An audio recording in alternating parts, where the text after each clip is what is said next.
Hi all, welcome to civilians class. നമ്മളിന്ന് സംസാരിക്കുന്നത് engineering mechanics എന്ന് പറഞ്ഞ സബ്ജക്റ്റിനെ കുറിച്ചാണ്. എന്താണ് എഞ്ചിനീയറിംഗ് മെക്കാനിക്സ്? ആ സബ്ജക്റ്റിനകത്തേക്ക് വരുന്ന ക്ലാസിഫിക്കേഷൻ, അവിടെ വരുന്ന ടെർമിനോളജീസ്, ഇവരെക്കുറിച്ച് നമ്മൾ കാണാൻ പോകുന്നു.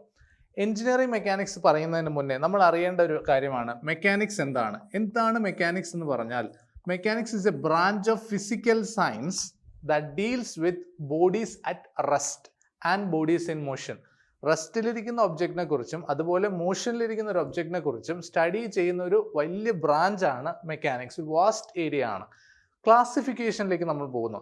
മെക്കാനിക്സിനെ ഒന്ന് നമുക്ക് ക്ലാസിഫൈ ചെയ്യാം. മെക്കാനിക്സിനെ ക്ലാസിഫൈ ചെയ്യുന്നത് 3 മേഖലയിലായിട്ടാണ്. Classical mechanics. എന്താണ് ഈ ക്ലാസിക്കൽ മെക്കാനിക്സ്? ഇതിന് മറ്റൊരു പേര് ഓർക്കുക, ന്യൂട്ടോണിയൻ മെക്കാനിക്സ്. നമുക്ക് എക്സാമിന് വളരെ എളുപ്പമായിരിക്കും. ന്യൂട്ടോണിയൻ മെക്കാനിക്സ് എന്ന് കേൾക്കുമ്പോൾ മനസ്സിലാകും, it was put forward or it was proposed by sir Isaac Newton. ഇവിടുത്തെ പ്രത്യേകത, this branch gives an idea about bodies at rest and bodies in motion using 3 laws of motion and law of gravitation. അപ്പോൾ classical mechanics നമുക്ക് മനസ്സിലായി കഴിഞ്ഞു. അടുത്ത ബ്രാഞ്ചാണ് relativistic mechanics. പേര് കേൾക്കുമ്പോൾ തന്നെ നമുക്ക് മനസ്സിലാവും, it was put forward by Albert Einstein, theory of relativity. ഇവിടെ നമ്മൾ സംസാരിച്ചത് ഈ ബ്രാഞ്ച് ഉപയോഗിച്ച് നമുക്ക് ഹയർ സ്പീഡിൽ സഞ്ചരിക്കുന്ന ഒബ്ജക്ട്സ്, അതായത് ലൈറ്റിൻ്റെ വേഗതയിൽ സഞ്ചരിക്കുന്ന ഒബ്ജക്ട്സിനെ കുറിച്ച് നമുക്ക് ഈസി ആയിട്ട് സ്റ്റഡി ചെയ്യാൻ പറ്റും. അപ്പോൾ ലൈറ്റിൻ്റെ സ്പീഡ് എത്രയാണെന്ന് ഓർക്കുക, 3 × 10⁸ മീറ്റർ പെർ സെക്കൻഡ്. യൂണിറ്റ് ഉള്ള വ്യക്തിയാണ് സ്പീഡ് എന്ന് പറയുന്ന ക്വാണ്ടിറ്റി. ആ വ്യക്തിയെ പറയുമ്പോൾ നമ്മൾ എപ്പോഴും സ്പീഡ് എത്രയാണ് എന്ന് പറഞ്ഞ ശേഷം യൂണിറ്റ് ഓർക്കുക. എങ്കിൽ മാത്രമേ പരീക്ഷകൾക്ക് നമുക്ക് തെറ്റിക്കാതെ എഴുതാൻ പറ്റുള്ളൂ. ഓവർസിയർ ലെവൽ എക്സാംസിനൊക്കെ നമുക്ക് ചിലപ്പോൾ ചോദിക്കാൻ സാധ്യതയുള്ളതാണ്. ഇപ്പോൾ relativistic mechanics a branch which helps to explain behaviour of bodies moving with higher velocities of light. Then classical mechanics, relativistic mechanics കഴിഞ്ഞാൽ അടുത്ത് നമ്മൾ കാണുന്നതാണ് wave mechanics or quantum mechanics. ഈ ബ്രാഞ്ചിന് ഒരു പ്രത്യേകതയുണ്ട്, അത് എക്സാം പോയിന്റ് ഓഫ് വ്യൂവിലാണ്. ഇതിന് പ്രൊപ്പോസ് ചെയ്തത് ഷ്രോഡിഞ്ചർ ആൻഡ് ബ്രൊഗെയിലാണ്. അപ്പോൾ ഷ്രോഡിഞ്ചറും ബ്രൊഗെയിൽ എന്ന് പറയുന്ന 2 സയൻറ്റിസ്റ്റ് ചേർന്ന് പ്രൊപ്പോസ് ചെയ്തൊരു ബ്രാഞ്ച് കൂടിയാണിത്.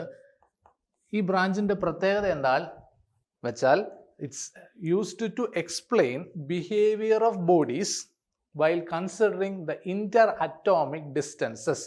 Interatomic distancesനെ കുറിച്ച് നമ്മൾ സൂക്ഷ്മമായി പരിശോധിച്ച് അവിടെ നടക്കുന്ന മാറ്റങ്ങൾ കാരണം നമ്മുടെ ബോഡീസിലേക്കൊക്കെയുള്ള വ്യത്യാസങ്ങൾ, അവിടെ മോഷനിലിരിക്കുമ്പോഴും റെസ്റ്റിലിരിക്കുമ്പോഴും ഉള്ള വ്യത്യാസങ്ങളൊക്കെ നമ്മൾ പറയുന്ന ബ്രാഞ്ചാണ് wave mechanics or quantum mechanics. അപ്പോൾ 3 ബ്രാഞ്ചും ആ ബ്രാഞ്ചിൽ എന്തൊക്കെയാണ് വരുന്നതെന്നും ഓർക്കുക. ആ ബ്രാഞ്ച് പ്രൊപ്പോസ് ചെയ്ത ആൾക്കാർ ആരാണെന്ന് ഓർക്കുക. Classical Newton, relativistic mechanics Albert Einstein, wave mechanics Schrodinger and Broglie. ഈ 3ാമത്തെ വ്യക്തിയെ എടുത്ത് ഓർത്തിരിക്കുക. കാരണം പരീക്ഷകൾക്ക് മാക്സ് പ്ലാങ്ക് എന്നുള്ളൊരു സയൻറ്റിസ്റ്റ് ഓപ്ഷനിൽ കാണും. അത് എഴുതാൻ പല സ്റ്റുഡൻസിനും ടെൻഡൻസി ഉണ്ടാവും. അപ്പോൾ അത് ഒഴിവാക്കുക.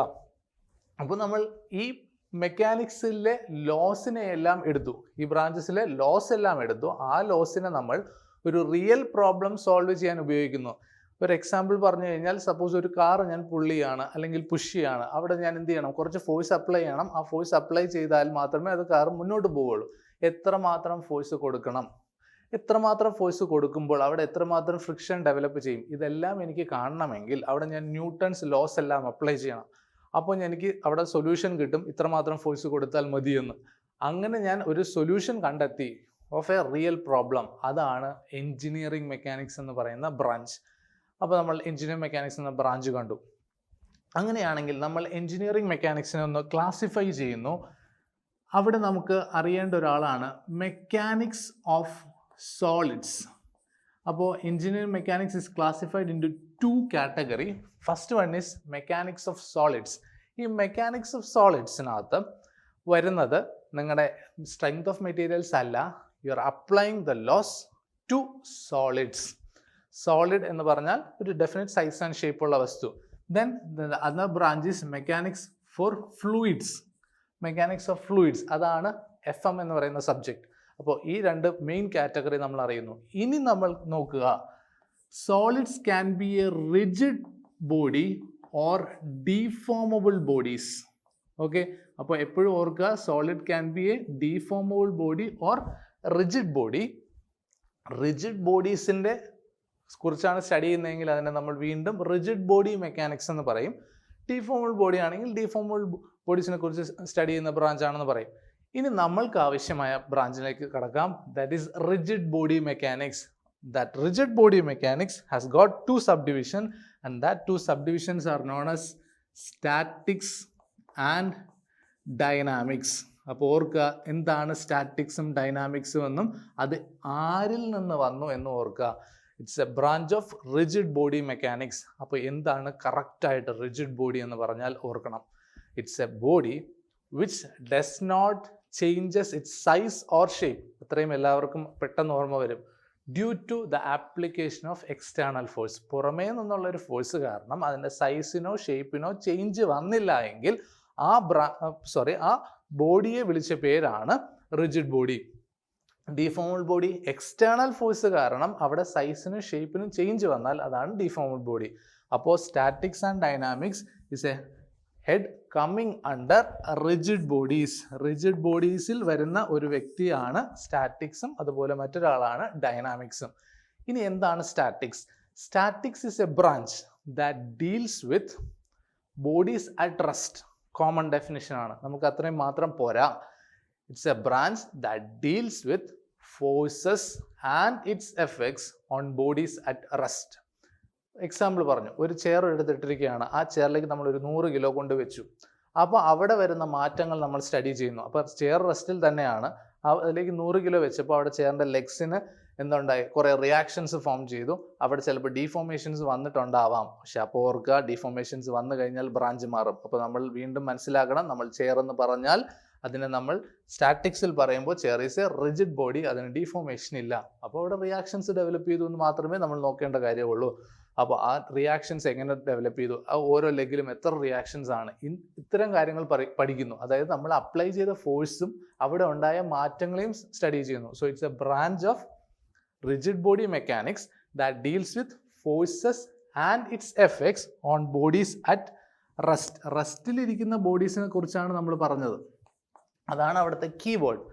Dynamics it's a branch of again rigid body mechanics that deals with forces and its effects on bodies in motion. മോഷനിലിരിക്കുന്ന ഒബ്ജക്ട്സിനെ കുറിച്ച് നമ്മൾ പറയുകയാണ്. അതുകൊണ്ടാണ് നമുക്ക് ഡൈനാമിക്സ് എന്ന് പറഞ്ഞ് വളരെ വിശാലമായ ഒരു ബ്രാഞ്ചിനെ നമുക്ക് തന്നത്. അപ്പോൾ സ്റ്റാറ്റിക്സും ഡൈനാമിക്സും ക്ലിയർ ആക്കുക. ഒരു കാര്യം മാത്രം മനസ്സിലോർക്കുക, force and its effects on bodies at rest statics, on bodies in motion it's dynamics. Then നമുക്ക് അറിയാവുന്ന വേറെ 2 പേരുകളുണ്ട്, കൈനറ്റിക്സ് ആൻഡ് കൈനമാറ്റിക്സ്. ഈ പേരുകളൊക്കെ വളരെ പ്രാധാന്യം ചെന്നതാണ്. അപ്പോൾ അത് ആ ഇമ്പോർട്ടൻസിൽ ഓർത്ത് വെച്ചേക്കുക. കൈനമാറ്റിക്സ് എന്താണ്? ഈ കൈനറ്റിക്സും തമ്മിലുള്ള വ്യത്യാസം. Kinetics and kinematics are the branch of dynamics. First thing to remember, ആദ്യം എപ്പോഴും ഓർത്തിരിക്കേണ്ട കാര്യം, it's a branch of dynamics. ഡൈനാമിക്സിൻ്റെ ബ്രാഞ്ചാണ്. അതായത് ആ 2 ബ്രാഞ്ചിലും body will be in motion. So kinetics and kinematics body മോഷനിലായിരിക്കും. വ്യത്യാസം എന്താണെന്ന് നോക്കാം. ഇൻ കൈനറ്റിക്സ്, ഒരു കൈനറ്റിക് ഹോണ്ട നമ്മൾ കേട്ടിട്ടുണ്ടാവണം, അല്ലെങ്കിൽ പലരും കണ്ടിട്ടുണ്ടാവും. പഴയ നമ്മുടെ ഒരു ആക്റ്റീവ് പോലത്തെ ഒരു സ്കൂട്ടറാണ്. അതിൽ മൂവ് ചെയ്യണമെങ്കിൽ നമ്മൾ ഫോഴ്സ് കൊടുക്കണം. അപ്പോൾ ഫോഴ്സ് കൊടുത്താലേ മൂവ് ചെയ്യുള്ളൂ, അത് ഓർത്താൽ മതി. സോ കൈനറ്റിക്സ് എന്ന് പറയുന്ന ബ്രാഞ്ചിൽ ഫോഴ്സ് കൊടുത്താണ് മൂവ് ചെയ്തതെന്ന് നമുക്ക് മനസ്സിലായി. അപ്പോൾ ഫോഴ്സിനെയും പഠിച്ചു, അതിനുശേഷം മോഷനിലേക്ക് പോയ കാര്യങ്ങളും പഠിച്ചു. So in a branch of kinetics you will be dealing with the forces responsible for motion.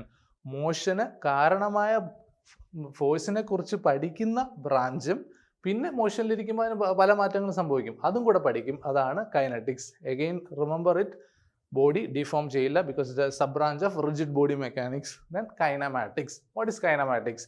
It's a branch of dynamics. Again, it comes under rigid body mechanics. There, the body will be in motion, but it will not be considering the forces causing motion. ഒരു കല്ല് ഞാൻ എടുത്തെറിയാണ്, ആ കല്ല് ഞാൻ വെറുതെ ഒരിടത്തേക്ക് എടുത്തെറിഞ്ഞു എന്ന് മാത്രമേ ഉള്ളൂ, അല്ലാതെ ഞാൻ എത്ര ഫോഴ്സ് കൊടുത്തെന്നോ അതിനെക്കുറിച്ചൊന്നും പഠിക്കുന്നില്ല. അതാണ് കൈനമാറ്റിക്സ്.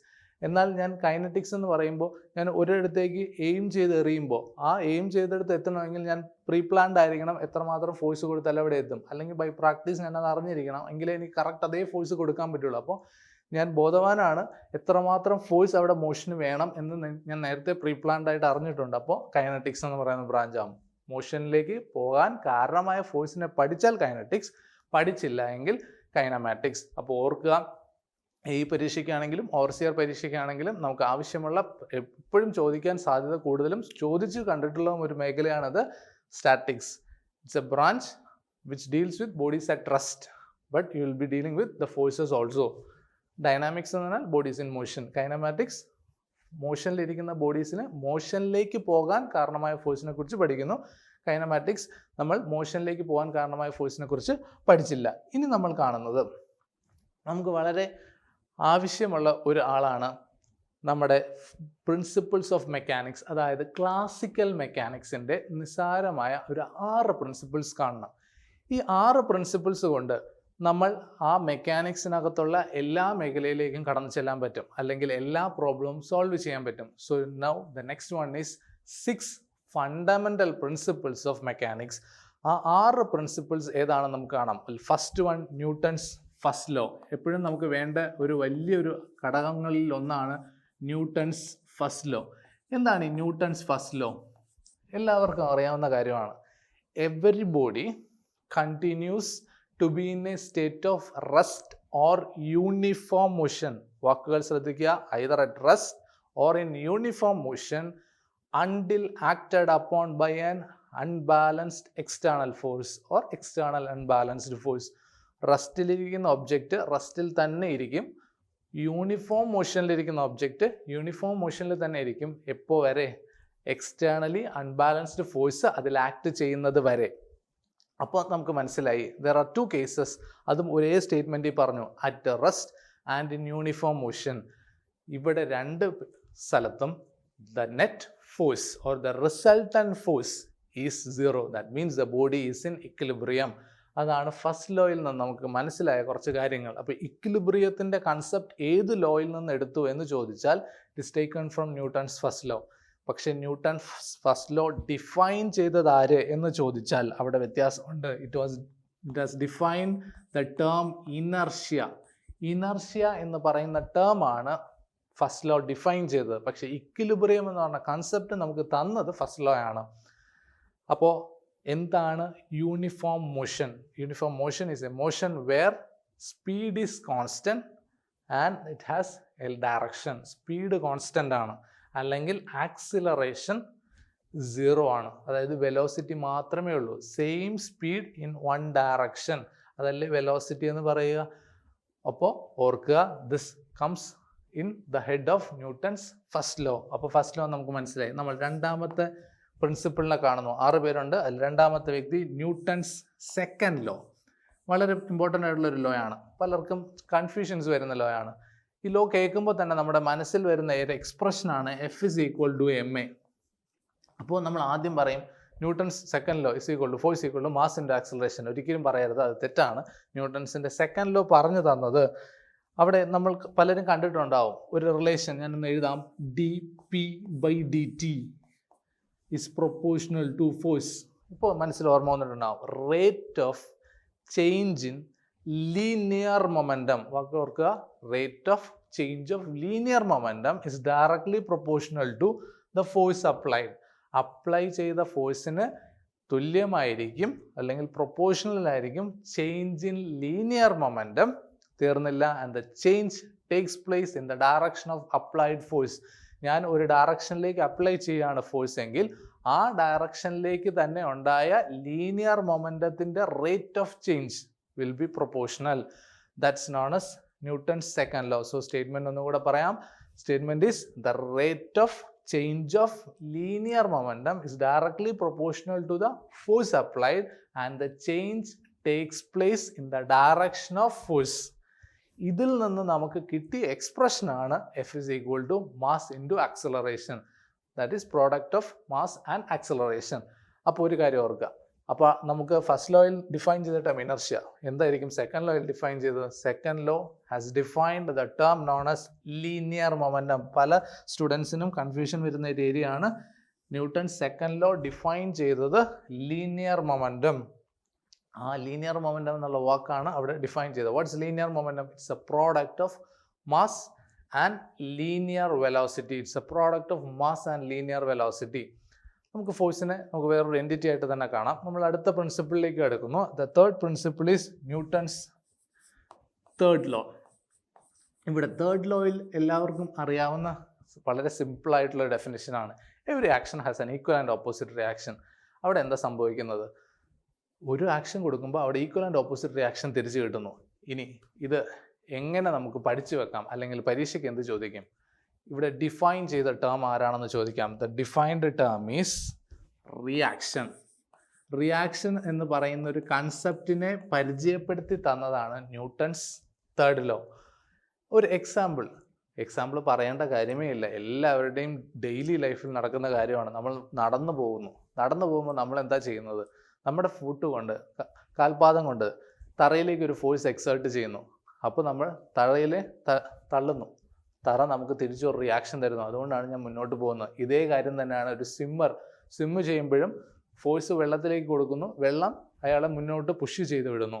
ഓക്കെ, ഇതേ കാര്യമാണ് നടക്കുന്നത് ഇവിടെ. എല്ലാം ശ്രദ്ധിക്കേണ്ട ഒരു കാര്യം, every action has an equal and opposite reaction. അവിടെ ഒരു ആൾ മറഞ്ഞു കിടപ്പുണ്ട്. For this law to be valid the body should be in കോണ്ടാക്റ്റിലിരിക്കണം. ഞാൻ കാലുകൊണ്ട് തറയിൽ ചവിട്ടണം, എയർ ചവിട്ടിയിട്ട് കാര്യമില്ല. വെള്ളത്തിനകത്ത് നീന്തുമ്പോൾ ഞാൻ കൈയിട്ട് അടിച്ചിട്ട് വെറുതെ എയറിലിട്ട് അടിച്ചിട്ട് കാര്യമില്ല. വെള്ളത്തിൽ കോണ്ടാക്ട് വരണമെങ്കിൽ വെള്ളത്തിനകത്തേക്ക് നീങ്ങുള്ളൂ. അപ്പോൾ ഓർക്കുക, for this law to be valid body should be in contact. അപ്പോൾ നമ്മൾ അടുത്ത ലോയിലേക്ക് പോകുന്നു. Newton's law of gravitation. Newton's law of gravitation വളരെ ഇമ്പോർട്ടൻ്റ് ആയിട്ടുള്ള ലോ ആണ്. ഇവിടെ നമുക്ക്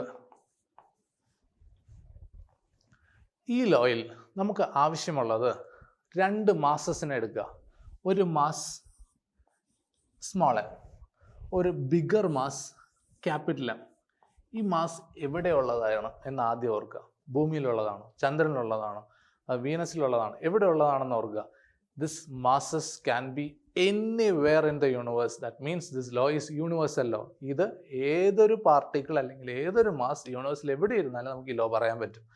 ലോ പറയുന്നത് four 2 masses m and capital M separated by a distance r and that distance should be center to center. ഇതെപ്പോഴും ഓർക്കുക, distance should be center to center. Then these masses has a force of attraction between each other. ഇത് രണ്ടിനും ഒരു force of attraction ഉണ്ടാവും തമ്മിൽ, and that force of attraction will be same, and that force of attraction is proportional to product of their masses. മാസസിന്റെ product and inversely proportional to square of the distance between them.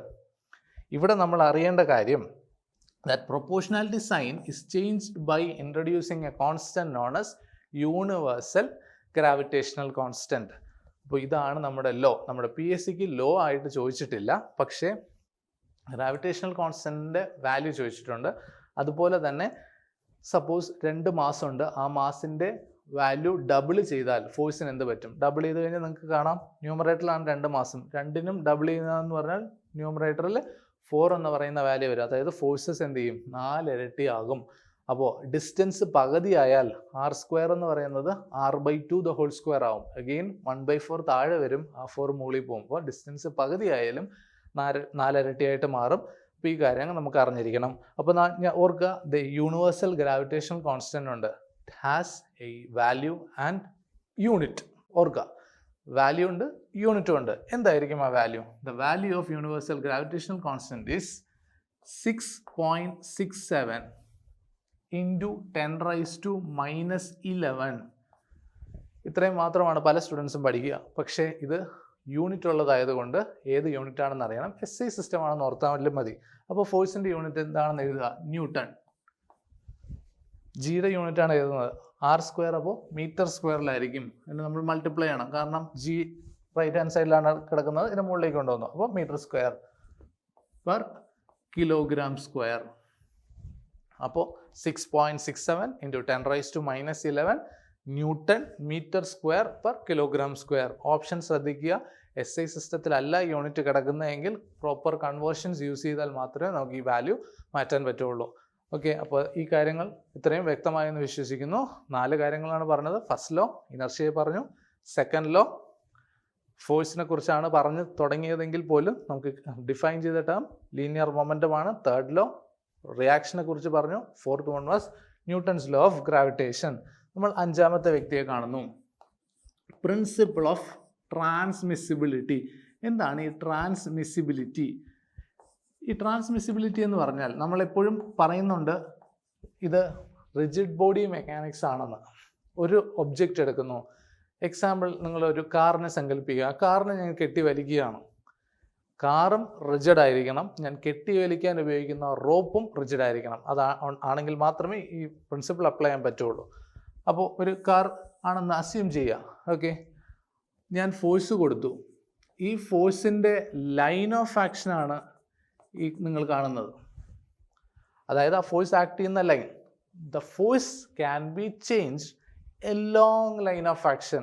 അതായത് force ഈ പോയിന്റിൽ കൊടുത്താലും ഈ പോയിന്റിലേക്ക് മാറ്റി കൊടുത്താലും ഈ പോയിന്റിലേക്ക് ചേഞ്ച് ചെയ്ത് കൊടുത്താലും the effect remains same. That means in principle of transmissibility it states that the force can be changed anywhere along its line of action but the effect remains unchanged. Effect ന് വ്യത്യാസം വരില്ല. And this is applicable only to rigid body. Rigid bodyക്ക് മാത്രമേ ഇത് applicable ആവുള്ളൂ. ആനന്ദിൻ്റെ ഹർഷൻ്റെയൊക്കെ messages കാണുന്നുണ്ട്, അതിന് നമ്മൾ റിപ്ലൈ തരുന്നതാണ്. അപ്പോൾ നമ്മുടെ ക്ലാസ് നടക്കട്ടെ, നമ്മൾ ബ്രേക്കിന് നമ്മൾ അതിലേക്ക് കടന്നു വരുന്നതായിരിക്കും. ട്രാൻസ്മിസിബിലിറ്റി അപ്പോൾ നമ്മൾ കണ്ടു കഴിഞ്ഞു. നമ്മൾ അടുത്തതിലേക്ക് പോകുന്നു. The sixth one is parallelogram law of forces. Parallelogram law, ഇത് നമുക്ക് വളരെ ഇമ്പോർട്ടൻ്റ് ആയൊരു ടോപ്പിക്കാണ്. ഈ ടോപ്പിക്കിൽ നമ്മൾ അറിയേണ്ട കാര്യം, ഇതിൽ നിന്ന് നമുക്ക് പരീക്ഷയ്ക്ക് എക്സാമിന് പ്രോബ്ലം ചോദിച്ചിട്ടുണ്ട്, ഡയറക്റ്റ് ഫോർമുല ചോദിച്ചിട്ടുണ്ട്. അപ്പോൾ നമ്മൾ ഒരു പാരലോഗ്രാം കാണാം. ഇവിടെ ഈ കാണിച്ചിരിക്കുന്ന പോലെ ഒരു പാരലോഗ്രാം. ആ പാരലോഗ്രാമിനകത്ത് അതിൻ്റെ sides represents and that sides 2 is adjacent sides. അപ്പോൾ വാക്കുകളെല്ലാം പ്രശ്നമാണ്. പാരലോഗ്രാം, അതിൻ്റെ 2 adjacent sides represents 2 forces P and Q. ആ 2 ഫോഴ്സിൻ്റെ resultant is given by another line and that line is known as its diagonal. ആ ഡയഗണലാണ്. അപ്പോൾ നമുക്ക് വളരെ വ്യക്തമായൊരു കാര്യം മനസ്സിലായി. If there are 2 forces acting at a point represented in magnitude and direction by 2 adjacent sides of a parallelogram, then its resultant is represented by the diagonal passing through point of intersection of 2 forces, again represented in magnitude and direction. ഈ റിസൾട്ടൻറ്റിൻ്റെ relation ചോദിക്കും. ആ relation ചോദിക്കുമ്പോൾ അതിൽ അറിയേണ്ട കാര്യം, there is an angle between 2 forces and that is taken as theta. ഞാനിപ്പോൾ എടുത്തിരിക്കുന്നത് തീറ്റയാണ്. പക്ഷെ ഓർക്കുക, ഈ തീറ്റയ്ക്ക് ഒരു കുഴപ്പമുണ്ട്. പരീക്ഷയ്ക്ക് പേസ് ചോദിച്ചിട്ടുള്ളപ്പോൾ അത് ആൽഫയായിട്ട് തന്നു. അപ്പോൾ ആ വ്യത്യാസം അറിയണം. Angle between 2 forces is theta. Then the resultant is R is equal to square root of P square plus Q square plus 2pq cos theta. വളരെ സിമ്പിൾ ഒരു റിലേഷനാണ്. Then angle of inclination of a force with resultant, പിയും റിസൾട്ടൻറ്റിനും തമ്മിലുള്ള angle, ആ relation നമുക്ക് വേണം. Relation പരീക്ഷയ്ക്ക് ചോദിച്ചിട്ടുള്ളതാണ്, ഓവർസിയർ എക്സാംസിന് ചോദിച്ചിട്ട് കണ്ടിട്ടുണ്ട്. Tan alpha is Q sine theta divided by P plus Q cos theta. ഈ 2 റിലേഷനും വളരെ പ്രാധാന്യത്തോടു കൂടെ തന്നെ ഓർത്തിരിക്കാം.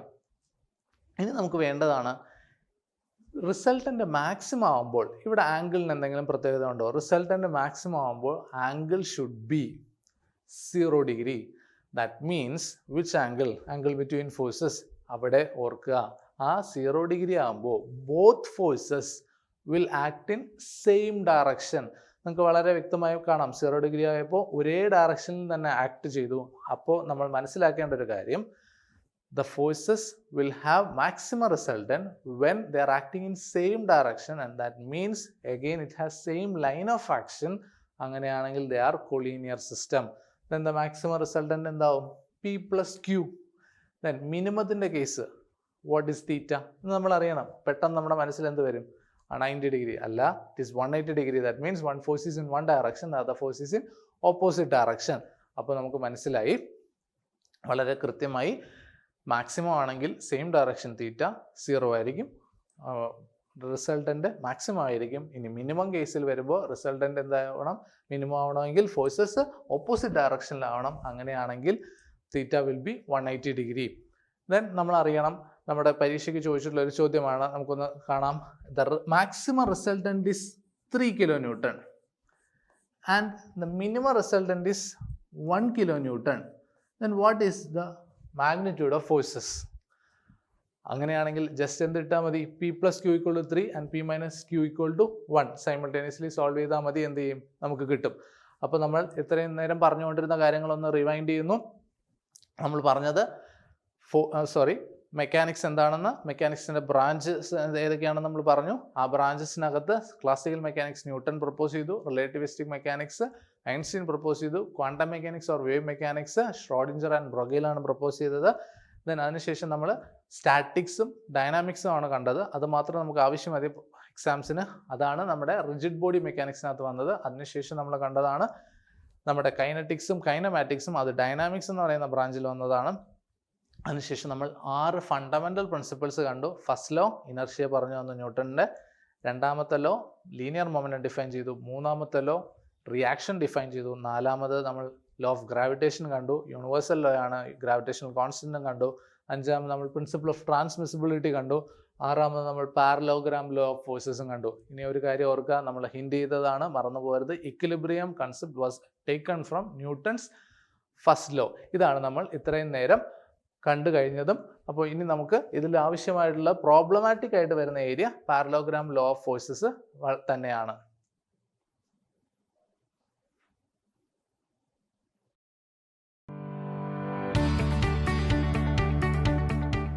Confused after your graduation?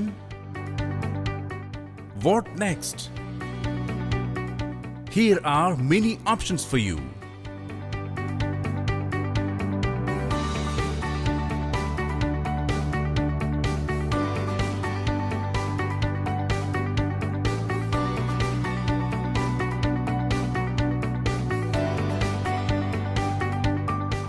Join the best civil engineering competitive exam coaching center in Kerala. Civilianz.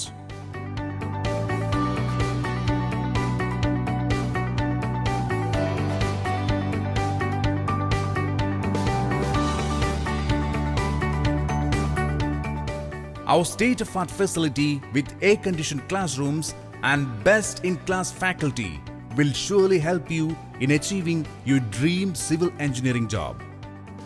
Our specialities: experienced and specially trained dedicated faculty team which is best in Kerala, intensive study sessions, classes with teaching aids, shortcut memory tips, subject-wise classroom tests, library facilities, study circle, offline and online model tests.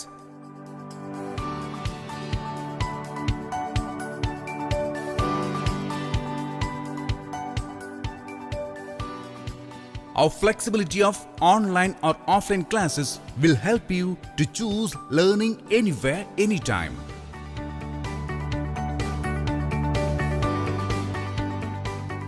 We have Kerala's largest network of civil engineering job aspirants in our social media platform.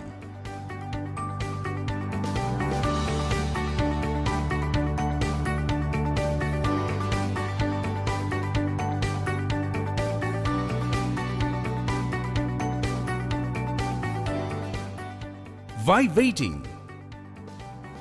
Join the part of most successful team in civil engineering exam coaching. Call us on 9383450415.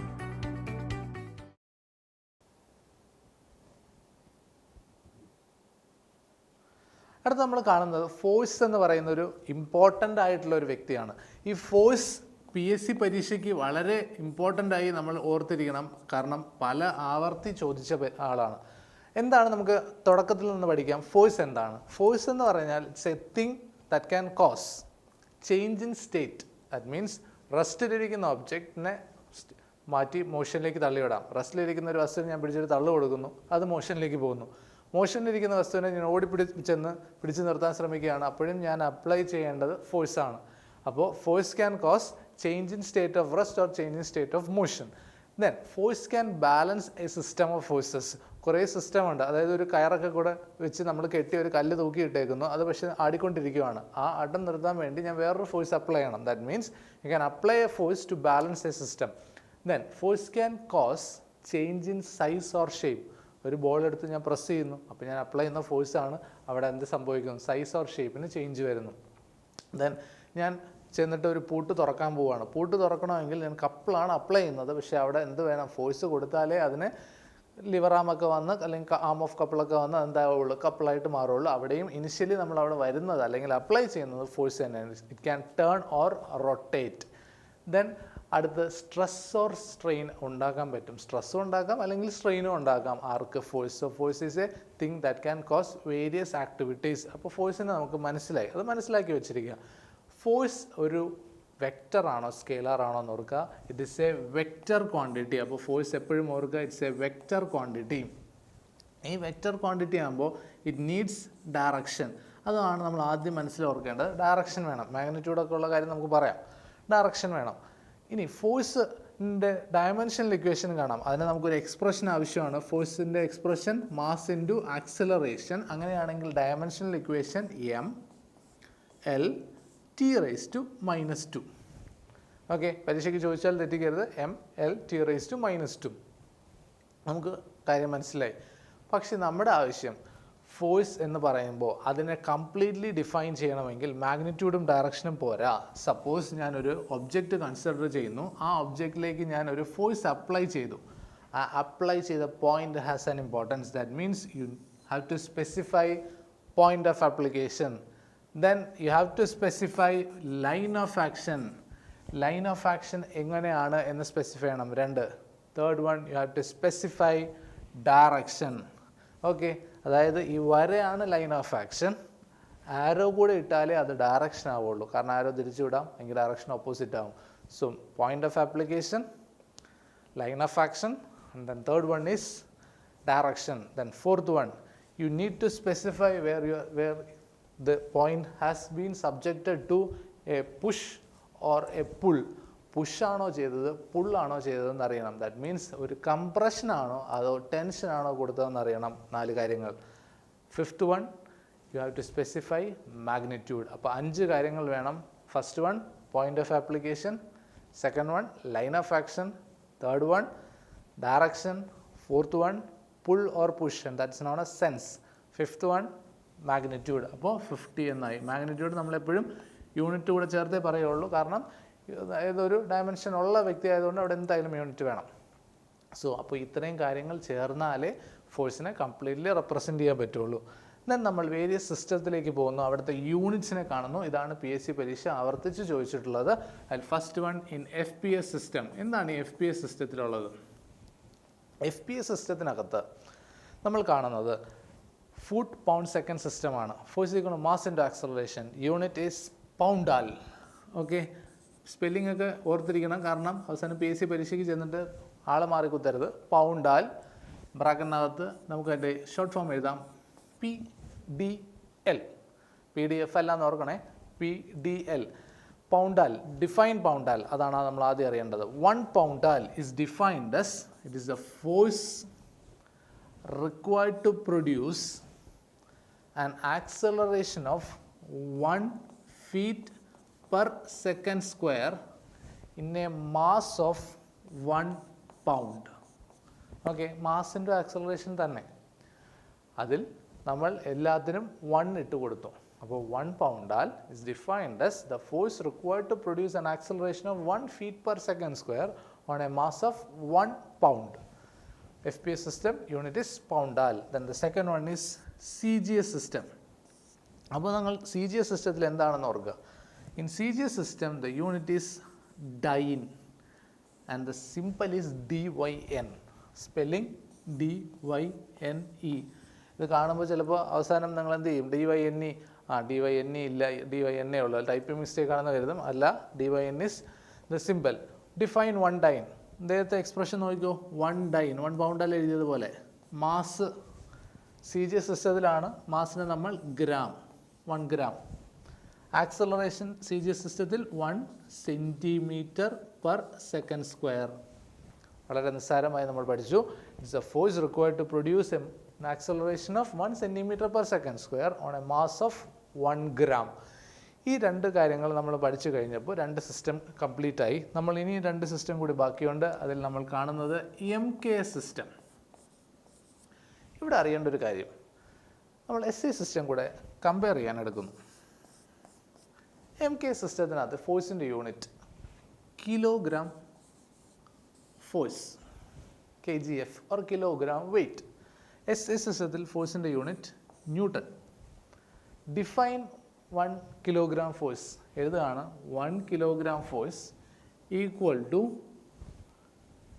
1 kilogram mass, acceleration 1 meter/s² എന്ന് എഴുതരുത്. It is 9.81 meter/s².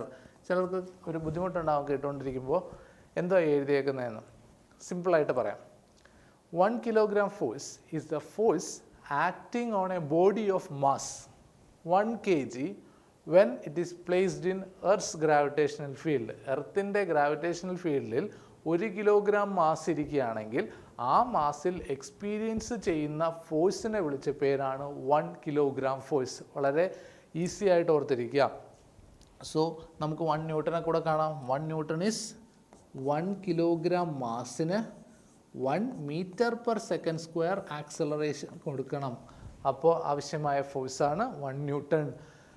ഈ തമ്മിലുള്ള ആൾക്കാർ മാറിപ്പോവല്ലേ, എപ്പോഴും ഓർക്കുക. Kilogram ഫോഴ്സിനകത്ത് acceleration 9.81ഉം 1 ന്യൂട്ടണിനകത്ത് ഇറ്റ് ഈസ് 1 meter/s². ഇനി ഇത് തമ്മിലുള്ള റിലേഷൻ ഒന്ന് നോക്കി. ഇത് തമ്മിൽ എങ്ങനെയെങ്കിലും ഒരു കോറിലേഷൻ വരുമോ? 1 kilogram ഫോഴ്സ്, ഇവിടെയും കിലോഗ്രാം, ഇവിടെ meter/s² അല്ലേ. സോ 1 kilogram ഫോഴ്സ് എന്ന് പറഞ്ഞാൽ ഇറ്റ് ഈസ് 9.81 ന്യൂട്ടൺ അല്ലെങ്കിൽ അപ്രോക്സിമേറ്റ്ലി 10 ന്യൂട്ടൺ. അപ്പോൾ ഈ റിലേഷൻ നിങ്ങൾ കണ്ടിട്ടുണ്ടാവും. ഇനി ഓർക്കേണ്ട വളരെ ഇമ്പോർട്ടൻ്റ് ഒരു കാര്യം, പലരും കണ്ടിട്ടുണ്ടാവും സ്ട്രെങ്ത് ഓഫ് എ സ്റ്റോൺ അല്ലെങ്കിൽ സ്ട്രെങ്ത് ഓഫ് എ ബ്രിക്ക് എന്നൊക്കെ പറഞ്ഞിട്ട് kg/cm² എന്നോ അല്ലെങ്കിൽ kg/m² എന്നൊക്കെ കേട്ടിട്ടുണ്ടാവും. What is this kg? എന്തായി kg? മാസ് അല്ല, it is force. That means you will read this S kilogram force per cm². That means this MK system unit kilogram force can be shorthanded as kg. അപ്പോൾ kilogram ഫോഴ്സിൻ്റെ ചുരുക്കി നമുക്ക് kg എന്ന് എഴുതാം, kilogram എന്ന് വായിക്കരുത്, കാരണം mass അല്ല, it's force. So kilogram force can be short handed as kg. അങ്ങനെ ഉള്ളത് കൊണ്ട് തന്നെ ഫോഴ്സിൻ്റെ സിസ്റ്റമാണ് നമ്മൾ എഴുതുന്നതെന്ന് അറിയാമെങ്കിൽ, ഇതൊരു സ്ട്രെസ്സിൻ്റെ ക്വാണ്ടിറ്റിയാണ് അറിയാമെങ്കിൽ നമ്മൾ അവൻ എന്ത് തന്നെ വായിക്കും, കിലോഗ്രാം എന്ന് വായിക്കില്ല. It is kilogram force per cm². അപ്പോൾ നമ്മൾ 4 സിസ്റ്റം കണ്ടു. ഇനി 4 സിസ്റ്റത്തിനെയും നമുക്ക് എന്ത് ചെയ്യണം? കോറിലേറ്റ് ചെയ്താൽ തമ്മിലുള്ള റിലേഷൻസ് കാണണം. നമ്മൾ കണ്ടു കഴിഞ്ഞതാണ്. 1 ന്യൂട്ടൺ എന്ന് പറഞ്ഞാൽ ഡിഫൈൻ ചെയ്തു, പക്ഷേ അതിനെ നമ്മൾ പൗണ്ടാലിലേക്ക് കൂടെ കണക്ട് ചെയ്യുന്നു. 1 newton is 7.233 poundal. 1 poundal is 0.138 newton. ഇത് വളരെ ഇമ്പോർട്ടൻ്റ് ആയി ഓർത്തിരിക്കുക. 2 പരീക്ഷയ്ക്ക് ചോദിച്ച് കണ്ടിട്ടുണ്ട്. 1 ന്യൂട്ടൺ 7.233 പൗണ്ടാൽ അല്ലെങ്കിൽ 1 പൗണ്ടാൽ 0.138 ന്യൂട്ടൺ. അങ്ങനെയാണെങ്കിൽ 1 ന്യൂട്ടൺ എത്ര ഡൈനാണ്? 1 ന്യൂട്ടൺ ഈസ് 10⁵ ഡൈൻ. ഓക്കെ, അങ്ങനെയാണെങ്കിൽ 1 ഡൈൻ എത്രയാണ്? 1 ഡൈൻ ഈസ് 10⁻⁻5 ന്യൂട്ടൺ. ഈ LHSഉം RHSഉം മാത്രം ചിലർ നോക്കി വെക്കും. 1ഉം 10⁵5. ഇപ്പുറത്ത് കിടക്കുന്ന ന്യൂട്ടൺ ആണോ അപ്പുറത്ത് കിടക്കുന്ന ഡൈൻ ആണോ എന്ന് ആർക്കും അറിയേണ്ട കാര്യമില്ല. അങ്ങനെ ചെയ്യരുത്.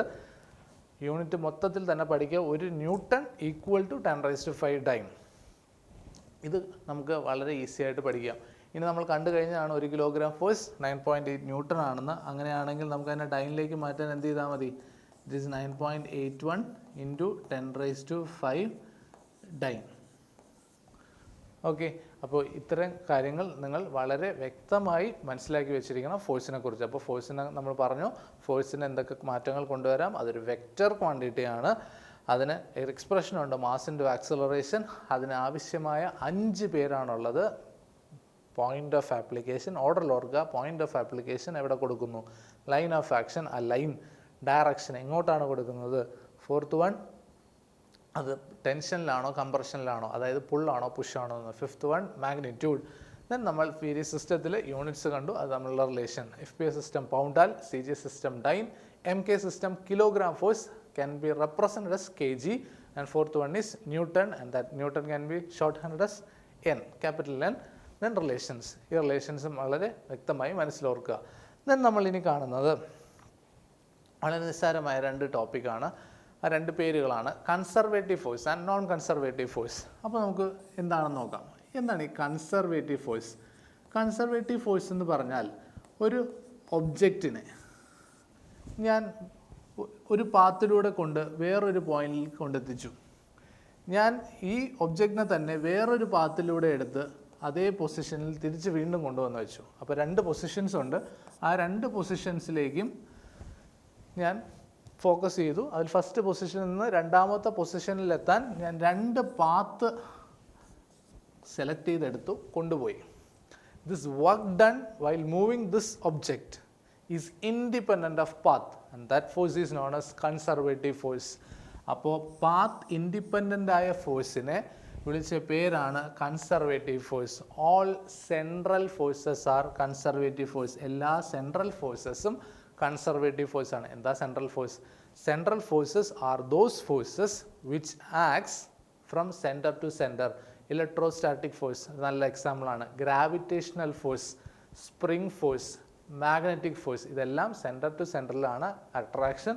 സോ അതെല്ലാം എന്ത് തന്നെയാണ്? Conservative force. ബിക്കോസ് അതിന് എന്ത് ഡിപ്പെൻഡ് ചെയ്യുന്നില്ല? പാത്ത്. ഇമാജിൻ ചെയ്യാൻ എളുപ്പമാണ്. ഇവിടെ ഇരിക്കുന്ന ഒരു ഒബ്ജക്റ്റിൻ്റെ വെയിറ്റ്, അത് ഞാൻ എന്ത് ചെയ്തു? ഇങ്ങോട്ട് പോയി ഇവിടെ കൊണ്ടുവന്നു. വെയിറ്റ് മാറില്ല, കാരണം അവിടെ എന്ത് സംഭവിക്കുന്നില്ല? ഈ പാത്തിനെ സംബന്ധിച്ചല്ല ഈ പോയിന്റിൽ വെയിറ്റ് പറയുന്നത്. ഇവിടുത്തെ ആക്സിലേഷൻ ഡ്യൂ ടു ഗ്രാവിറ്റിയാണ്. അതിപ്പോൾ ഈ പാത്തിലൂടെ വന്ന് ഇവിടെ വന്നാലും വെയിറ്റ് എന്ത് തന്നെ ആയിരിക്കും? അവിടെയുള്ള ആക്സിലേഷൻ ഡ്യൂ ടു ഗ്രാവിറ്റി കാരണം മാസ് ഇൻറ്റു ജി തന്നെ ആയിരിക്കും. സോ കൺസർവേറ്റീവ് ഫോഴ്സ് ഓർത്തിരിക്കുക, it is the force which does not depend on the path taken in calculating work done. അങ്ങനെയാണെങ്കിൽ the work done by a conservative force in moving an object in a closed loop, ഒരു ലൂപ്പിനകത്ത് അല്ലെങ്കിൽ ഒരു full revolution നടത്തി conservative force ഒരു ഒബ്ജക്റ്റിനെ കൊണ്ടുവയ്ക്കുകയാണെങ്കിൽ അവിടെ എന്ത് സംഭവിക്കും? there will not be any work done will be zero. അതാണ് കൺസർവേറ്റീവ് ഫോഴ്സിൻ്റെ പ്രത്യേകത. അങ്ങനെയാണെങ്കിൽ നമുക്ക് ഇവൻ്റെ ഓപ്പോസിറ്റ് ടേമിനെ ചോദിക്കാം. ഓപ്പോസിറ്റ് ടേമിനെ ചോദിക്കുന്നത് എന്തിനാണെന്ന് വെച്ചാൽ ഞാൻ നിങ്ങളോട് അവരാണ് പരീക്ഷയ്ക്ക് ചോദിച്ചിട്ടുള്ളത്. നിങ്ങൾ കണ്ടിട്ടുണ്ടോ എന്ന് എനിക്കറിയില്ല. Non conservative force. Okay, previous questions workout ചെയ്തവർ ഇക്കൂട്ടത്തിലുണ്ടെങ്കിൽ തീർച്ചയായിട്ടും കണ്ടിട്ടുണ്ടാവും. നോൺ കൺസർവേറ്റീവ് ഫോഴ്സിന് എക്സാമ്പിൾ ആദ്യം പറയാം. It is friction. ഇതായിരുന്നു ഒരിക്കൽ ചോദിച്ചത്. ഓവർസിയർ പരീക്ഷയ്ക്കാണ്, മുൻകാല ചോദ്യമാണ്. ഫ്രിക്ഷൻ നോൺ കൺസർവേറ്റീവ് ഫോഴ്സിന് എക്സാമ്പിളാണ്. ഇനിയുണ്ട് എയർ ഡ്രാഗ്, എയർ തരുന്ന റെസിസ്റ്റൻസ്, അതും ഒരു കണക്കിന് ഫ്രിക്ഷൻ തന്നെയാണ്. എന്താ non conservative force? It's path dependent. ഇങ്ങനെ ഞാൻ ഒരു പാത്തിലൂടെ പോകുന്നു, അതിൻ്റെ ഫ്രിക്ഷൻ ആയിരിക്കില്ല അല്ലെങ്കിൽ വർക്ക് ഡൺ ആയിരിക്കില്ല വേറൊരു പാത്തിലൂടെ പോയി കഴിഞ്ഞാൽ, because it depends own path taken. So non conservative force എന്ന് പറഞ്ഞാൽ it's a force which depends on the path taken by the object in calculating work done. അപ്പോൾ work done is path dependent.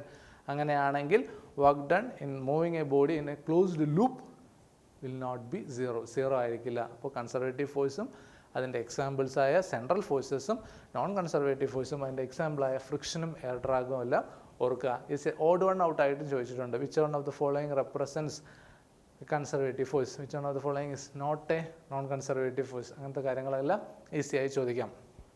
അപ്പോൾ നമ്മൾ ഫോഴ്സിനെ കണ്ടു. ഇനി നമ്മളൊരു just ഒരു ചെറിയ തിയറം പറയുന്നു. It's known as Lami's theorem. എന്താണ് ഈ ലാമിസ് തിയറം? വളരെ എളുപ്പത്തിൽ ഓർത്തിരിക്കേണ്ട ഒന്നാണ് Lami's theorem. Key points. There are three forces. And the forces are concurrent. That means it meet at a point. Then that three forces are in same plane. They are coplanar. Okay, അപ്പോൾ കഴിഞ്ഞ കാര്യങ്ങൾ 3 force and they are concurrent. Then ഒരു വാക്കുകൂടെ പറഞ്ഞു, coplanar. Okay, അപ്പോൾ 3 ഒരു പോയിന്റിൽ meet ചെയ്തു. ആ മീറ്റ് ചെയ്യുന്ന ഫോഴ്സസ് എല്ലാം കൺകറൻ്റ് ആയി, കാരണം ഒരു പോയിന്റ് മീറ്റ് ചെയ്തതുകൊണ്ട്. ഇനി അത് കോപ്ലാനാറാണ്, കാരണം സെയിം പ്ലെയിനിലാണ്. And they are in equilibrium. 2 force ഞാൻ പറയുന്നു, F1 ഉം F2. ഇതിൻ്റെ റിസൾട്ടൻറ്റ് മുകളിലേക്ക് ആവേണ്ടിയിരുന്നു പാരലോഗ്രാം ലോ വെച്ച്. പക്ഷെ ഞാൻ പറയുന്നു it's acting opposite. That means they are in equilibrium. So 3 coplanar concurrent system of forces in equilibrium. അപ്പോൾ ഈ വാക്കുകൾ ഉണ്ടാവണം, എങ്കിൽ നമുക്ക് അതിനെ ഉറപ്പിക്കാം ലാമീസ് തിയറം ആണെന്ന്. അങ്ങനെയാണെങ്കിൽ ഇവിടുത്തെ ഡെഫിനിഷൻ, the force, അതായത് F1 ആകാം, F2 ആകാം, F3 ആകാം, is proportional to the sine of angle between other two forces. എങ്ങനെയാണെന്ന് നമുക്ക് കാണാം. അത് നമുക്ക് റിലേഷൻ എഴുതാം. F1 divide by sine of opposite angle.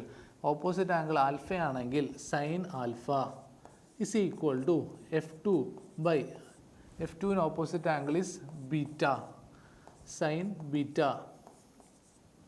F3ക്ക് opposite ആംഗിളാണ് ഗാമ എങ്കിൽ is equal to F3 by sine gamma. Okay, ഇതാണ് റിലേഷൻ. അപ്പോൾ പറഞ്ഞ definition, the force is proportional to sine of angle between other two forces എന്നാണ്. അതെങ്ങനെ നമുക്ക് നോക്കാം. F1 equal to sine alpha into ഈ ക്വാണ്ടിറ്റിയിൽ എഴുതാൻ പറ്റുള്ളൂ. അടുത്ത F1 equal to sine alpha into F3 by sine gamma എന്നല്ലേ എഴുതാൻ പറ്റുള്ളൂ. അതായത് എപ്പോഴും ഓർക്കുക, each force is proportional to sine of angle between other two forces. ഇനി ചില ഡെഫിനിഷൻസ് ഇങ്ങനെയും പറയാറുണ്ട്, ratio force to the sine of angle between other two forces is constant. അതും തെറ്റില്ല. അപ്പോൾ വളരെ ഈസി ആയിട്ട് ലാമീസ് തിയറം പഠിക്കുക. 3 coplanar concurrent system of forces in equilibrium, then the ratio of force to sine of angle between other two forces is constant, അല്ലെങ്കിൽ each force is proportional to sine of angle between other two forces. Okay, ഈ theorem ചോദിക്കാറുണ്ട്. ഈ theorem പഠിക്കുമ്പോൾ ഒരു കാര്യം കൂടി അറിയുക, ഈ തിയറത്തിന് മറ്റൊരു പേരുണ്ട്. It is also known as sine rule. Sine rule എന്ന് പറയാറുണ്ട്. ഓക്കെ, സോ ലാമീസ് തിയറത്തിൻ്റെ മറ്റൊരു പേരാണ് സൈൻ റൂൾ. അപ്പോൾ നമ്മൾ ഈ കാര്യങ്ങൾ പറഞ്ഞു. ഇനി നമ്മൾ എന്താണ് അവിടുത്തെ ഒരു ടേമായ കമ്പോസിഷൻ, റെസൊല്യൂഷൻ എന്ന് പറയുന്ന ടേംസിനെ കാണാം. കമ്പോസിഷൻ ഓഫ് ഫോഴ്സസ്, ഞാൻ ഒരു 4 ഫോഴ്സ് കൺസിഡർ ചെയ്യുന്നു. ഈ 4 ഫോഴ്സും പല ഡയറക്ഷനിലാണ് ആക്ട് ചെയ്യുന്നത്. ഈ 4 ഫോഴ്സിൻ്റെ എഫക്റ്റ് എനിക്ക് ഒരു ഫോഴ്സിൽ കാണിക്കാൻ പറ്റുമെങ്കിൽ ആ ഒരു ഫോഴ്സിനെ വിളിച്ച പേരാണ് റിസൾട്ടൻ. 4 ഫോഴ്സിൻ്റെ എഫക്റ്റ് ഒരു ഫോഴ്സിൽ, അതായത് n നമ്പർ ഓഫ് ഫോഴ്സസിൻ്റെ എഫക്റ്റ് സിംഗിൾ ഫോഴ്സിൽ കാണിക്കാൻ പറ്റുമെങ്കിൽ that is known as resultant. And this procedure is known as, ഈ ഒരു പ്രൊസീജിയറിനെ വിളിച്ച പേരാണ് composition, and this procedure is known as composition. അപ്പോൾ composition is the process of finding out resultant. റിസൾട്ടൻറ്റിനെ കണ്ടുപിടിക്കുന്നു. ഈ റിസൾട്ടൻറ്റിനെ തിരിച്ച് സ്പ്ലിറ്റ് ചെയ്യാം. ഈ സ്പ്ലിറ്റ് ചെയ്ത് കഴിഞ്ഞാൽ അപ്പോൾ എനിക്ക് എന്ത് കിട്ടും? കമ്പോണൻസിനെ കിട്ടും. And that process is known as resolution. Okay, അപ്പോൾ വേർഡിങ്സ് മതി. നമ്മുടെ പരീക്ഷയ്ക്കുള്ള കാര്യമാണ്. ബിടെക് പരീക്ഷയൊന്നുമല്ല നമ്മൾ എഴുതുന്നത്. നമ്മുടെ PSC പരീക്ഷയ്ക്ക് ടേംസ് മാത്രം അറിഞ്ഞാൽ മതി. Combining of forces or composition of forces എന്ന് പറഞ്ഞാൽ ഫൈൻഡിങ് റിസൾട്ടൻറ്റ് പ്രോസസ്. റിസൾട്ടിനെ സ്പ്ലിറ്റ് ചെയ്യുന്നത് റെസൊല്യൂഷൻ എന്ന് പറയുന്ന പ്രോസസ്സ്. ഇവിടെ ഓർക്കുക, ഒരു ഇമ്പോർട്ടൻറ്റ് ടേം, അല്ലെങ്കിൽ ചിലപ്പോൾ ചിലർ കേട്ടിട്ടുണ്ടാവും. And the term is known as equilibrant. എന്താണ് equilibrant? It's a force having same magnitude as resultant but opposite in direction.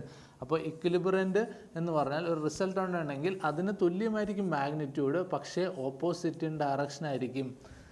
Okay, so equilibrant is a force which has same magnitude as resultant. റിസൾട്ടൻറ്റിൻ്റെ അതേ magnitude, പക്ഷേ opposite in direction. ഈ കാര്യങ്ങളാണ് നമ്മൾ ഈ ടേംസിനകത്ത് അറിയേണ്ടത്. Composition ചേർത്ത് വെക്കുന്നു, റെസൊല്യൂഷൻ സ്പ്ലിറ്റ് ചെയ്യുന്നു, ഇക്വിലിബ്രിയൻ റിസൾട്ടൻറ്റിൻ്റെ ഓപ്പോസിറ്റ് സെൻസിലുള്ള ഒരു ക്വാണ്ടിറ്റിയാണ് ഇക്വിലിബ്രൻ്റ്. അപ്പോൾ നമുക്ക് ഈ കാര്യങ്ങൾ മനസ്സിലായി. അപ്പോൾ ഫോഴ്സിൽ നിന്ന് തുടങ്ങി നമ്മൾ ലാമീസ് തിയറം കണ്ടു, conservative force, non conservative force എന്താണെന്ന് കണ്ടു, കമ്പോസിഷനും റെസൊല്യൂഷനും നമുക്ക് മനസ്സിലായി. ഇനി നമുക്ക് വേണ്ടത്, ഇവിടെ നമ്മൾ കുറച്ച് സിസ്റ്റം ഓഫ് ഫോഴ്സസിനെ പരിചയപ്പെടാൻ പോകുന്നു. ഈ സിസ്റ്റം ഓഫ് ഫോഴ്സസ് എന്ന് പറയുമ്പോൾ ഫോഴ്സിൻ്റെ ലൈൻ ഓഫ് ആക്ഷനാണ് പ്രാധാന്യം. ഓക്കെ, പല സ്റ്റുഡൻസിനും ഡൗട്ട് വരുന്ന കാര്യങ്ങളാണ്. കൺകറൻ്റ് എന്ന് പറഞ്ഞാൽ എന്താണ്? കോപ്ലനാർ എന്ന് പറഞ്ഞാൽ എന്താണ്? അത് എന്തിനെ ബേസ് ചെയ്താണ് പറയുന്നത്? Line of action. If the line of action of all forces meet at a point and that system is known as concurrent system. Okay, അപ്പോൾ ഫോഴ്സ് മീറ്റ് ചെയ്യുന്നു എന്നല്ല ഇനി പഠിക്കേണ്ടത്. The line of forces or line of action of forces meet at a point, then that system is known as concurrent. If the line of action lie in same plane, okay, അപ്പോൾ ഞാനിവിടെ വരയ്ക്കുന്നു, ഈ ഒരു force ഈ ഒരു പ്ലെയിനിലാണ്, അടുത്തൊരു force ഈ പ്ലെയിനിൽ തന്നെയാണ്. അങ്ങനെയാണെങ്കിൽ ആ രണ്ട് ഫോഴ്സും കോപ്ലനാറാണ്. Okay, forces കോപ്ലനാറാണ്. അങ്ങനെയാണെങ്കിൽ നിങ്ങൾ എപ്പോഴും ഓർക്കുക, രണ്ട് ഫോഴ്സസിൻ്റെ ലൈൻ ഓഫ് ആക്ഷൻ ഒരേ പ്ലെയിനിലാണെങ്കിൽ ആ ഫോഴ്സ് സിസ്റ്റത്തിനെ കോപ്ലനാർ സിസ്റ്റം എന്നും, അതുപോലെ തന്നെ ആ ഫോഴ്സിൻ്റെ ലൈൻ ഓഫ് ആക്ഷൻ്റെ ഈ ലൈൻ ഓഫ് ആക്ഷനും ഈ ലൈൻ ഓഫ് ആക്ഷനും മീറ്റ് ചെയ്യുന്നു. അങ്ങനെയാണെങ്കിൽ ഈ രണ്ട് ലൈൻ ഓഫ് ആക്ഷനും കൂടെ മീറ്റ് ചെയ്യുന്നത് കൊണ്ട് തന്നെ കൺകറൻറ്റ് സിസ്റ്റം എന്നും വിളിക്കാം. അപ്പോൾ നമുക്കൊരു ഫോഴ്സിനെ എപ്പോഴും ഒറ്റ പേരിട്ട് കൺകറൻറ്റ് മാത്രം വിളിക്കാൻ പറ്റില്ല, കൺകറൻറ്റ് കോപ്ലനാർ ആണോ നോക്കണം. ഇനി കോപ്ലനാർ അല്ലെങ്കിലോ ഒരു ട്രിപ്പോഡിൻ്റെ ലെഗ് നിങ്ങളെപ്പോഴും കാണുന്നതാണ്. ട്രിപ്പോഡിൻ്റെ ലെഗ് നമ്മുടെ സിവിൽ എഞ്ചിനീയർ ആണെങ്കിൽ എപ്പോഴും നമുക്കറിയാം, ടോട്ടൽ സ്റ്റേഷനോ അല്ലെങ്കിൽ സർവേ ഇൻസ്ട്രുമെൻറ്റ്സോ ഒക്കെ നമ്മൾ ഉപയോഗിക്കുന്നതാണ് ട്രിപ്പോഡിൻ്റെ ലെഗ്സ് ശ്രദ്ധിക്കുക. ആ ലെഗ്സ് മൂന്ന് പ്ലെയിനിലാണ് ഇരിക്കുന്നത്. That means line of action of forces going through that legs is in 3 different planes, and that system is known as non-coplanar system. അപ്പോൾ non-coplanar system means line of action of forces does not lie in same plane. അപ്പോൾ അത് ഒരു പോയിന്റിലാണ് meet ചെയ്യണത്. കാരണം രണ്ട് leg പിന്നെ ഒരു leg ഉണ്ട്, മൂന്ന് ലെഗും കൂടെ ഒരു പോയിന്റിലേക്ക് മീറ്റ് ചെയ്യുന്നു. That is a concurrent system. Okay, അപ്പോൾ concurrent system can be a coplanar system or non coplanar system. അങ്ങനെയാണെങ്കിൽ there can be a non concurrent system. ബീമിൽ ആക്ട് ചെയ്യുന്ന ഫോഴ്സസ് എല്ലാം കണ്ടിട്ടില്ലേ, വെർട്ടിക്കൽ ഫോഴ്സസ് അല്ലേ? ആ വെർട്ടിക്കൽ ഫോഴ്സസ് എല്ലാം പാരലൽ ലൈൻസ് അല്ലേ വരുന്നത്? താഴേക്ക് ആണ് ലോഡിങ് എങ്കിൽ ഡൗൺവേർഡ് ലോഡിങ് ആണ്, അല്ലെങ്കിൽ അപ്വേർഡ് ലോഡിങ് ആണ്, ഇൻക്ലൈൻ ലോഡിങ് അല്ല പറഞ്ഞത്. അവിടെ എന്താണ് മീറ്റ് ചെയ്യുന്ന ലൈൻ ഓഫ് ആക്ഷൻ എല്ലാം താഴോട്ടാണ്, അല്ലെങ്കിൽ അപ്വേർഡ്സ് ആണെങ്കിൽ ലോഡ് താഴേക്ക്, റിയാക്ഷൻ അപ്വേർഡ്സ്. അപ്പോൾ ഇത് തമ്മിൽ മീറ്റ് ചെയ്യപ്പെടുന്നില്ല line of action. That system is known as non concurrent system. അപ്പോൾ നമുക്ക് 4 പേരെയും മനസ്സിലായി. ഇനി നമ്മൾ അറിയേണ്ടത് ലൈക്ക് ഫോഴ്സും അൺലൈക്ക് ഫോഴ്സും ആണ്. ഇവരെ പലരും തെറ്റിക്കുന്നതാണ് സ്റ്റുഡൻസ്, വളരെ നിസ്സാരമായി ഉള്ള കാര്യമാണ്. ലൈക്ക് ഫോഴ്സ് എന്ന് പറഞ്ഞാൽ ഒരേ ഡയറക്ഷനിൽ ആക്ട് ചെയ്യുന്നു. അൺലൈക്ക് ഫോഴ്സ് എന്ന് പറഞ്ഞാൽ ഓപ്പോസിറ്റ് ഡയറക്ഷൻ. ഇത്രയേ ഉള്ളൂ. ഡയറക്ഷനാണ് അവിടെ പറയുന്നത്, മാഗ്നിറ്റ്യൂഡ് അല്ല. The forces are acting in same direction, then they are known as like forces. If they are acting in opposite direction, then they are known as unlike forces. ഇനി ഒരാളുണ്ട്, and that is known as collinear system. എന്താ ഈ collinear system? Collinear system എന്ന് പറഞ്ഞാൽ the line of action of forces is in same, then that system is known as collinear system. ഒരു example ഓർക്കുക, വളരെ എളുപ്പം ഓർക്കാം. ടഗ് ഓഫ് വാർ, വടംവലിയിൽ എല്ലാവരും അപ്ലൈ ചെയ്യുന്ന ഒരേ ലൈനിലായിരിക്കും അല്ലേ? That force is known as collinear system of forces. അപ്പോൾ എക്സാമ്പിൾസ് ആണ് നമുക്ക് വേണ്ടത്. ഒരു ട്രിപ്പോഡ് ലെഗിൻ്റെ കാലിലൂടെ ആക്ട് ചെയ്യുന്ന ഫോഴ്സ് നോൺ കോപ്ലനാർ കൺകറൻറ്റ് സിസ്റ്റമാണ്. ടഗ് ഓഫ് വാറിൽ അപ്ലൈ ചെയ്യുന്നത് കൊളീനിയർ സിസ്റ്റമാണ്. ഇനി ഒരു വെഹിക്കിളിൻ്റെ വീലിലൂടെ ട്രാൻസ്മിറ്റ് ചെയ്യുന്നതോ വെയിറ്റ് ആയിരിക്കും ട്രാൻസ്മിറ്റ് ചെയ്യുന്നത്, അത് like parallel system of forces ആണ്. ദെൻ നമ്മൾ അറിയേണ്ട ഒരു എക്സാമ്പിളാണ് നമ്മുടെ ബോഡിയിലേക്ക്, ഞാനൊരു ബൈക്കിലോ കാറിലോ സഞ്ചരിക്കുകയാണെങ്കിൽ അപ്പോൾ എൻ്റെ ബോഡിയിലേക്ക് ആക്ട് ചെയ്യുന്ന ഫോഴ്സസ് എന്തായിരിക്കും? നോൺ കോപ്ലനാർ ആയിരിക്കും. ഏത് പോയിന്റിലും അല്ലെങ്കിൽ ഏത് പ്ലെയിനിലെന്ന് വേണമെങ്കിലും വരാം. ഒരു പോയിന്റിലേക്ക് തന്നെ ആവണമെന്നില്ല, അത് നോൺ കൺകറൻറ്റും ആയിരിക്കും. സോ ഈ കാര്യങ്ങൾ നമ്മൾ ഈ ഒരു മേഖലയിൽ അറിഞ്ഞിരിക്കണം. സിസ്റ്റം ഓഫ് ഫോഴ്സസിൽ നോൺ കോപ്ലനാർ, അതായത് ലൈൻ ഓഫ് ആക്ഷൻസ് ഒരു പ്ലെയിനിലല്ല. കോപ്ലനാർ, ലൈൻ ഓഫ് ആക്ഷൻസ് ഒരു പ്ലെയിനിലാണ്. Concurrent, line of actions meet at a point. Non concurrent, line of actions does not meet at a point. Like and unlike, that means forces are in same directions, അത് like. Forces are in opposite directions, അത് unlike. And parallel system, non parallel system, അത് പറയേണ്ട കാര്യമില്ല പ്രത്യേകിച്ച്, കാരണം parallel എന്ന് പറഞ്ഞാൽ line of actions are parallel. Non parallel system എന്ന് പറഞ്ഞാൽ line of actions will not be parallel. Then collinear system, collinear system എന്ന് പറഞ്ഞാൽ line of actions will be same. Okay, അപ്പോൾ ഈ കാര്യങ്ങൾ ഓർക്കാം. നമ്മളപ്പോൾ കണ്ടു കഴിഞ്ഞത് നമുക്കൊന്ന് ഓർത്തു നോക്കാം. നമ്മൾ പറഞ്ഞ കാര്യങ്ങൾ ഇതൊക്കെയാണ്. ഫസ്റ്റ് നമ്മൾ പറഞ്ഞത് മെക്കാനിക്സിൻ്റെ classification, classical, then relativistic mechanics, then quantum mechanics. അവിടെ പ്രൊപ്പോസ് ചെയ്ത വ്യക്തികളെക്കുറിച്ച് പറഞ്ഞു. ഷ്രോഡിഞ്ചർ ആൻഡ് ബ്രൊഗേൽ പ്രൊപ്പോസ് ചെയ്തത് വേവ് മെക്കാനിക്സ് ആണ്. ആൽബർട്ട് ഐൻസ്റ്റീൻ പ്രൊപ്പോസ് ചെയ്തത് റിലേറ്റിവിസ്റ്റിക് മെക്കാനിക്സ് ആണ്. ന്യൂട്ടൺ പ്രൊപ്പോസ് ചെയ്തത് ക്ലാസിക്കൽ മെക്കാനിക്സ് ആണ്. ദെൻ നമ്മൾ പറഞ്ഞ കാര്യമാണ് statics, dynamics, kinetics, kinematics. Then അതിനുശേഷം നമ്മൾ 6 ഫണ്ടമെൻ്റൽ പ്രിൻസിപ്പിൾസ് പറഞ്ഞു. ഇനർഷ്യ ഡിഫൈൻ ചെയ്തത് ഫസ്റ്റ് ലോ, റിയാക്ഷൻ ഡിഫൈൻ ചെയ്തത് third law, momentum linear momentum define ചെയ്തത് സെക്കൻഡ് ലോ, ഇക്വിലിബ്രിയം എന്ന കൺസെപ്റ്റ് പറഞ്ഞത് first law. Then law of ഗ്രാവിറ്റേഷനിൽ നിന്ന് യൂണിവേഴ്സൽ ഗ്രാവിറ്റേഷൻ കോൺസ്റ്റൻറ്റ് കിട്ടി. ട്രാൻസ്മിസിബിലിറ്റിയുടെ പ്രത്യേകത അത് അപ്ലൈ ചെയ്യണമെങ്കിൽ ബോഡി റിജിഡ് ആയിരിക്കണം. പാരലോഗ്രാം ലോ നമ്മൾ പറഞ്ഞു, ഇക്വേഷൻസ് ഉൾപ്പെടെ കണ്ടു കഴിഞ്ഞു. ഒരു ചെറിയ പ്രോബ്ലം എന്നുള്ള രീതിയിൽ നിങ്ങൾക്ക് മനസ്സിലായി കാണും.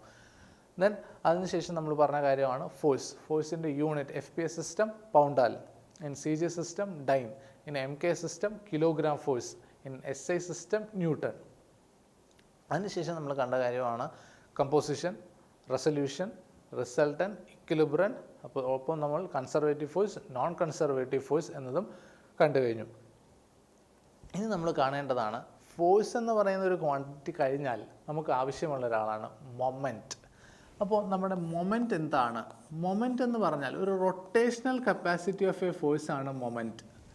ഫോഴ്സിനെ ഒരു റൊട്ടേഷൻ കോസ് ചെയ്യാൻ പറ്റുമെങ്കിൽ അതാണ് മൊമെൻറ്റ്. അതായത് ഒരു പോയിൻറ്റിന് വിത്ത് റെസ്പെക്റ്റ് ടു ഒരു ഫോഴ്സിന് റൊട്ടേഷൻ കൊടുക്കാൻ പറ്റണമെങ്കിൽ ആ പോയിന്റിൽ നിന്ന് ഞാൻ ഫോഴ്സിൻ്റെ ലൈൻ ഓഫ് ആക്ഷനിലേക്ക് ഒരു പെർപെൻഡിക്കുലർ വരയ്ക്കണം. ഓക്കെ, വാക്ക് ശ്രദ്ധിച്ചോ? ഒരു ഫോഴ്സിന് അത് എഫ് ആണെന്ന് സങ്കല്പിക്കുക. ഒരു പോയിന്റിന് അബൌട്ട് റൊട്ടേഷൻ കൊടുക്കണമെങ്കിൽ അവിടെ എനിക്ക് എന്ത് കൺസിഡർ ചെയ്യണം? ആ ലൈൻ ഓഫ് ആക്ഷനിലേക്ക് ഒരു പെർപെൻഡിക്കുലർ കൺസിഡർ ചെയ്യണം. ആ പെർപെൻഡിക്കുലർ ഡിസ്റ്റൻസ് ഡി ആണെങ്കിൽ then that distance is known as lever arm or moment arm. The product of force and the moment arm will give moment. Okay, അപ്പോൾ moment കിട്ടാൻ എന്ത് ചെയ്താൽ മതി? It's just the product of force and the perpendicular distance. ഇനി ഇവരുടെ dimensional equation, ഫോഴ്സിൻ്റെ dimensional equation കണ്ടതാണ്. M L T raise to -2 into L, അതായത് ഡിസ്റ്റൻസ് ഉള്ളതുകൊണ്ട്. So M L square T raise to -2. S I unit ചോദിച്ചാൽ newton metre. C G S unit ചോദിച്ചാൽ dyne centimetre. M K S unit ചോദിച്ചാലോ? M K S unit is kilogram force, K G എന്ന് എഴുതിയാൽ മതി, metre. Okay, ഇതെടുത്ത് പറയാൻ കാരണം ഇങ്ങനൊരു ഓപ്ഷൻ നിങ്ങളുടെ പരീക്ഷകളിൽ കണ്ടിട്ടുണ്ട്, എം സിക്ക് പരീക്ഷകളിൽ കണ്ടിട്ടുണ്ട്. This is unit of moment in M K system. ദെൻ നമുക്കറിയേണ്ടത് ഒരു സിസ്റ്റം കൂടെയുണ്ട്, പൗണ്ടാൽ ഇൻറ്റു ഫീറ്റ് വരുന്ന സിസ്റ്റം. അത് ഏതായിരിക്കും? In F P S system. Okay, അപ്പോൾ നിങ്ങൾ യൂണിറ്റ് കണ്ടു. ഇനി യൂണിറ്റ് കാണുകയാണെങ്കിൽ അത് നമുക്ക് സ്കേലാർ ആണോ വെക്ടർ ആണോ എന്ന് അറിയണം. It's a vector quantity. Moment is a vector quantity. Moment vector quantity എന്ന് പറയുമ്പോൾ ഇറ്റ് റിക്വയർസ് ഡയറക്ഷൻ വേണം. ആ ഡയറക്ഷൻ എങ്ങനെയായിരിക്കും? It can be either clockwise or anti clockwise. അപ്പോൾ മൊമെൻ്റ് എന്നുള്ള വ്യക്തിയും വളരെ ഈസി ആയിട്ട് നിങ്ങൾക്ക് ഓർത്തിരിക്കുക. അപ്പോൾ സ്കേലാർ ക്വാണ്ടിറ്റി അല്ല, അതൊരു വെക്റ്റർ ക്വാണ്ടിറ്റി ആണ്. സെൻസ് ഉണ്ട് clockwise or anti clockwise. അതിന് നമ്മൾ clockwise or counter clockwise എന്നും പറയാറുണ്ട്. അപ്പോൾ ഈ കാര്യങ്ങൾ മൊമെൻറ്റിൽ ഓർക്കുക, ഡയമെൻഷനും യൂണിറ്റും. അപ്പോൾ ഇന്നത്തെ ക്ലാസ് വളരെ എഫക്റ്റീവ് ആയിരുന്നു എന്ന് കരുതുന്നു. അപ്പോൾ നമുക്ക് വീണ്ടും ഇതുപോലെ കണ്ടുമുട്ടാം.